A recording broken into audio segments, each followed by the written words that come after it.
ইরানের সেনাবাহিনী ও এর শক্তিশালী আকাশ প্রতিরক্ষা ইউনিটের অভিযানে যুক্তরাষ্ট্রের আরও একটি F-15 যুদ্ধবিমান ভূপাতিত হয়েছে বলে খবর পাওয়া গেছে। বুধবার তেহরান ভিত্তিক সংবাদ সংস্থা তাসনিম নিউজকে দেওয়া এক সাক্ষাৎকারে একজন দায়িত্বশীল সামরিক সূত্র এই তথ্য নিশ্চিত করেছেন। ইরানের খাতাম আল আম্বিয়া সেন্ট্রাল হেডকোয়ার্টার্স এর আগে সোমবার 3টি মার্কিন যুদ্ধবিমান ভূপাতিত করার দাবি করেছিল।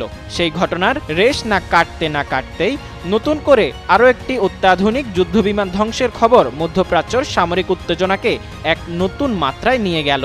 প্রতিবেদনে জানানো হয়েছে, ইরানের নিজস্ব প্রযুক্তিতে তৈরি আকাশ প্রতিরক্ষা ব্যবস্থার মাধ্যমে নিখুঁত নিশানায় মার্কিন এই যুদ্ধবিমানটিকে আঘাত করা হয়। ইতিমধ্যে সামাজিক যোগাযোগ মাধ্যম ও বিভিন্ন গণমাধ্যম ভূপাতিত হওয়া বিমানের ধ্বংসাবশেষ এবং বিধ্বস্ত হওয়ার আগে পাইলটদের বেরিয়ে আসার বেশ কিছু ছবি ও ভিডিও ছড়িয়ে পড়েছে। ইরানের সশস্ত্র বাহিনী সোমবার সকালেও ইরান কুয়েত সীমান্ত এলাকায় একটি আমেরিকান F-15 যুদ্ধবিমান ভূপাতিত করেছিল।